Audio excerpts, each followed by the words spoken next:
Audiobook, Sci-Fi Fantasy, Quantum Interface, Chapter 1. His younger wife rose up to press her breasts into his mouth, then attempted to straddle him, only to get pushed back by the other wife.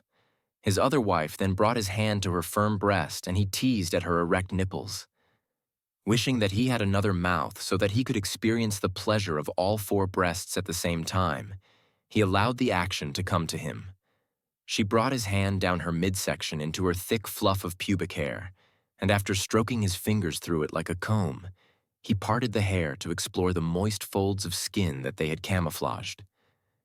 As he did, she held his hand to press it against her grinding pelvis, and soon his finger was so wet that he yearned to replace his finger with his hard member that she was also eagerly stroking. Sensing the turn in favor, his younger wife retreated onto her back and brought his other hand to her vagina.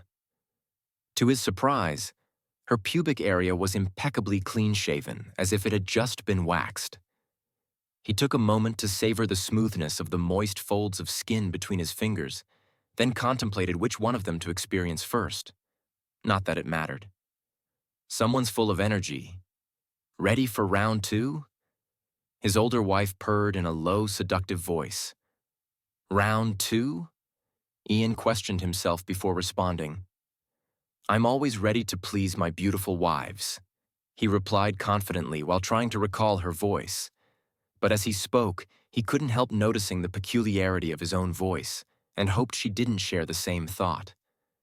However, he suddenly recalled that her name was Kim, but rather than to dwell further on mood-killing investigations, he shook it off to focus on the pleasure of the moment.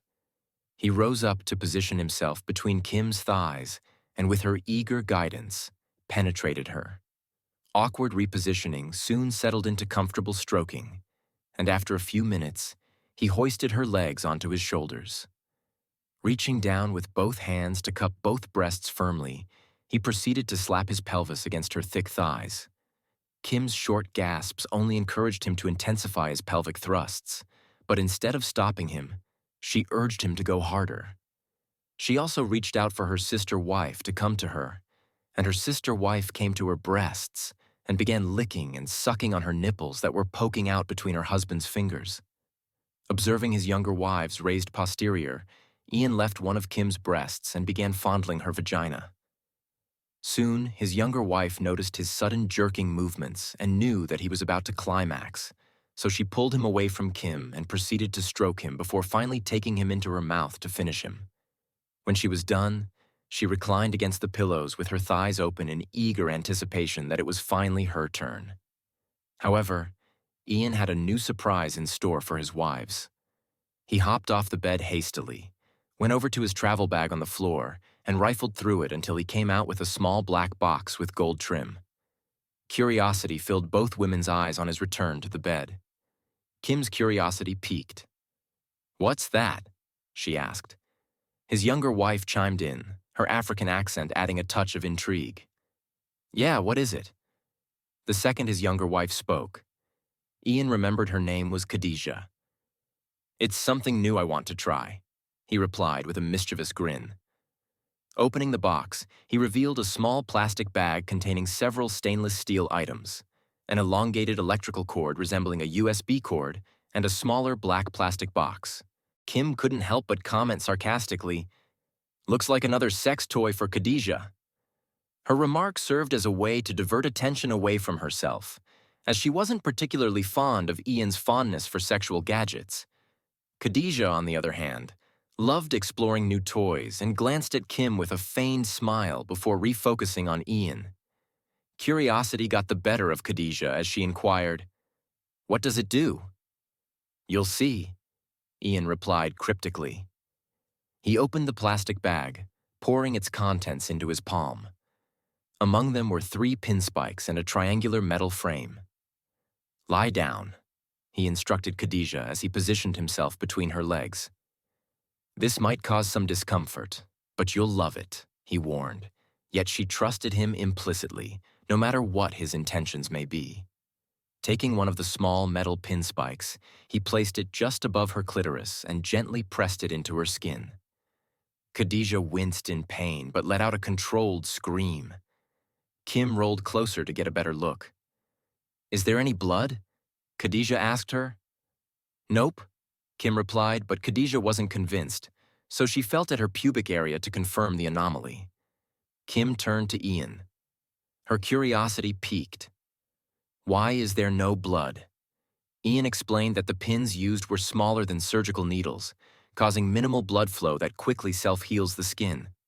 Intrigued, he proceeded to measure and install 2 more pin spikes in an upside-down triangle pattern on Khadijah's lower abdomen. With a metal triangle in hand, Ian secured it on top of the pin spikes, connecting it to a small black box via a USB cord. "It's an orgasm inducer," he confessed, raising eyebrows. Kim retorted with a playful remark. "What's wrong with some alcohol and a few minutes of rough sex?"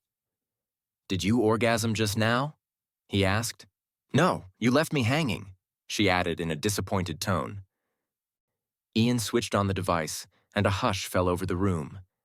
Kim's gaze fixated on Khadijah's reaction, while Khadijah herself lay still, her legs spread open, caressing her own breasts while trying to maintain composure. She hoped and was optimistic for a pleasurable outcome. So, for what seemed like an eternity, nothing happened. Then, a warmth surged deep inside her womb and gradually intensified. Her vaginal muscles tightened and pulsed, at which point she couldn't help but squirm as creamy fluid began to ooze out of her. Ian, noticing the sight, began to rub Khadijah's clitoris while teasing at her G-spot. As he continued to assist the orgasm inducer by stimulating her, Khadijah's hips gyrated faster until a stream of thick, clear liquid squirted into the air, splashing onto Ian and causing Kim to retreat and burst into laughter. Overwhelmed by pain, Khadijah shouted, "Stop it, it's too much!" Chuckling while removing the wire clip and metal triangle, Ian left the pins in place to avoid further discomfort to her. Khadijah had enough, so, in a flurry, she jumped from the bed and made a beeline for the bathroom, leaving a trail of liquid on the marble floor. Ian's first instinct was to go after her, but Kim held him back as his muscles flexed to take action. "She'll be fine," she stated. Ian relaxed onto his side in guilt after suddenly remembering that Khadijah has a history of uterine issues. Kim proceeded to cheer him up by stroking his member, and when it was rock hard again, she pushed him onto his back and climbed over him in the 69 position.